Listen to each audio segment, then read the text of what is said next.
మెదక్ జిల్లా వ్యాప్తంగా అన్ని మున్సిపాలిటీలు ఎంపీడీఓ కార్యాలయాల్లో ప్రజాపాలన సేవా కేంద్రాలు ఏర్పాటు చేస్తున్నామని జిల్లా అదనపు కలెక్టర్లు వెంకటేశ్వర్లు, రమేష్లు శుక్రవారం రాత్రి 6 గంటలకు విడుదల చేసిన ప్రకటనలో వెల్లడించారు. ప్రజాపాలన సేవా కేంద్రాలు అన్ని పని దినాల్లో ఉదయం 10:30 గంటల నుంచి సాయంత్రం 5 గంటల వరకు కొనసాగుతాయని వివరించారు. ఆయా కేంద్రాల్లో ఒక అధికారి, ఆపరేటర్ ఉండాలని ఆదేశించారు. కేంద్రాల వద్ద పోలీసు బందోబస్తు ఏర్పాటు చేయాలని ఆదేశించారు. అలాగే జిల్లాలోని ఇంటర్మీడియట్ పరీక్షా కేంద్రాల్లో పోలీసులు అనుమతించిన తర్వాతే అధికారులు, సిబ్బంది లోపలికి వెళ్లాలని సూచించారు. మొబైల్ ఫోన్లు, ఎలక్ట్రానిక్ వస్తువులు ఎట్టి పరిస్థితుల్లో అనుమతించొద్దని స్పష్టం చేశారు. అంతకుముందు రాష్ట్ర ప్రభుత్వ ప్రధాన కార్యదర్శి సిఎస్ శాంతికుమారి వీడియో కాన్ఫరెన్స్ ద్వారా రాష్ట్రంలోని అన్ని జిల్లాల కలెక్టర్లు, ఎస్పీలతో మాట్లాడారు. ప్రజాపాలన దరఖాస్తులపై వివరాలను సేకరించారు. ఇంటర్మీడియట్ పరీక్షల వివరాలను సేకరించారు.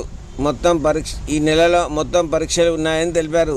ఇటీవల చేపట్టిన ప్రజాపాలన కార్యక్రమంలో భాగంగా కొందరి దరఖాస్తుల్లో సమాచారం జిరాక్స్ కాపీలు లేవని, వాటిని త్వరలో ప్రారంభించనున్న ప్రజాపాలన సేవా కేంద్రాల్లో మళ్లీ ఇవ్వవచ్చునని తెలిపారు.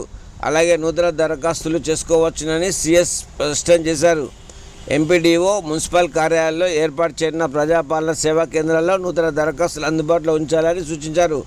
ఇది నిరంతర ప్రక్రియను వెల్లడించారు. ఆయా కేంద్రాల్లో ఒక డేటా ఎంట్రీ, ఒక ఆపరేటర్, కంప్యూటర్, ఇంటర్నెట్ కనెక్షన్ ఉండాలని తెలిపారు. ఆయా కేంద్రాల వద్ద పోలీసు బందోబస్తు ఏర్పాటు చేయాలని సూచించారు.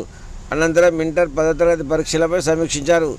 ఈ నెల మొత్తం పరీక్షలు ఉన్నందున పరీక్షా కేంద్రాలు ప్రతి ఒక్కరికి తనిఖీ చేసి లోపలికి పంపాలని ఆదేశించారు.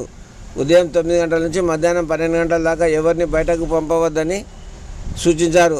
అత్యవసర పరిస్థితుల్లో మాత్రమే సెల్ ఫోన్లు అనుమతించాలని సీఎస్ స్పష్టం చేశారు. వీడియో కాన్ఫరెన్స్లో జిల్లా పరిషత్ సిఇఓ ఎల్లయ్య, జిల్లా పంచాయతీ అధికారి Yadaiah, DIEO Satyanarayana, municipal commissioner Janakiram Sagar, Devender తదితరులు పాల్గొన్నారు.